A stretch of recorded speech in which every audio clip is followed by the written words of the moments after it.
சட்டமன்ற உறுப்பினர்கள் தொடர்பாக புகாரிலும் பெயர் இல்லாத நிலையில், எஃப்ஐஆரிலும் பெயர் இல்லாத நிலையில் என்னுடைய பெயர் சேர்க்கப்பட்டு அதற்காக முன்ஜாமீன் பெற்று காவல் நிலையத்தில் தொடர்ந்து காலையும் மாலையும் கையெழுத்திட்டு வருகின்றேன்.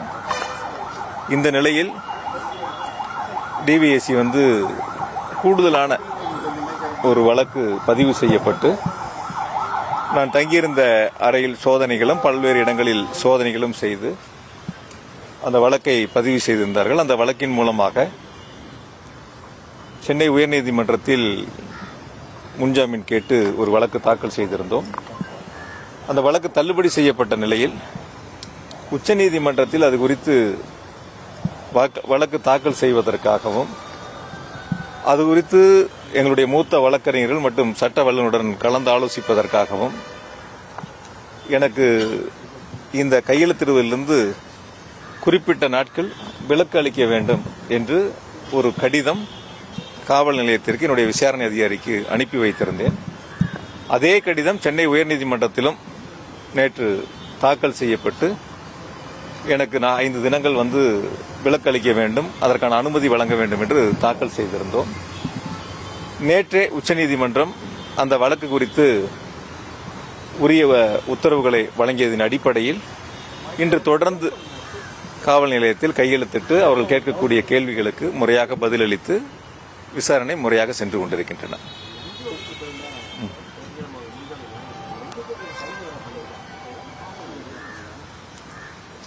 சார், அது நான் விசாரிச்ச வரைக்கும், எங்களுடைய அட்வொகேட் சொன்ன வரைக்கும் 2 கைது செய்யப்பட்டதில் ஒருவர் அந்த புகாரில் எஃப்ஐஆர்ல பேர் இருக்கு, இன்னொரு எஃப்ஐஆர்லேயே பேர் இல்லை.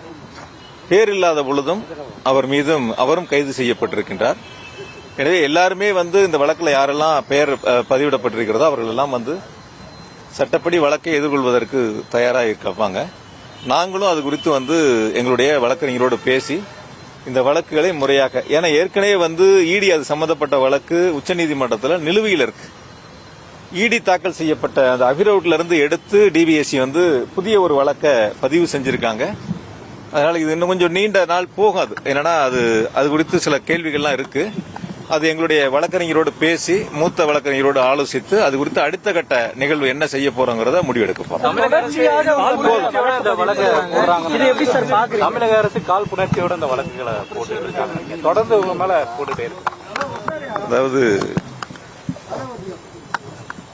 ஒரு ஆக்கப்பூர்வமான அரசு என்றால் மக்களுடைய அடிப்படை தேவைகளை, கோரிக்கைகளை, மக்களுடைய குறைகளை நிறைவேற்றக்கூடிய அந்த பணிகளில் கவனம் செலுத்தாமல் வழக்குகள் போடுவதிலே இந்த அரசு, தாவேக அரசு முனைப்பு காட்டி வருகிறது.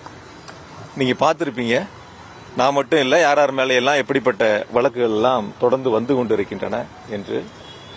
நீதிமன்றம் இருக்கிறது, வழக்கறிஞர்கள் இருக்கின்றார்கள்.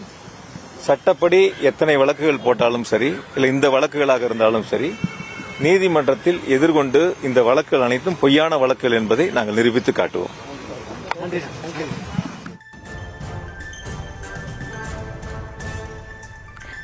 திருவல்லிக்கேணி காவல் நிலையத்தில் ஆஜரான பின் செந்தில் பாலாஜி செய்தியாளர்களை சந்தித்து பேசினார். அந்த காட்சிகளை பார்த்தோம். விவரங்களை பின்வரும் செய்தி தொகுப்பில் பார்க்கலாம்.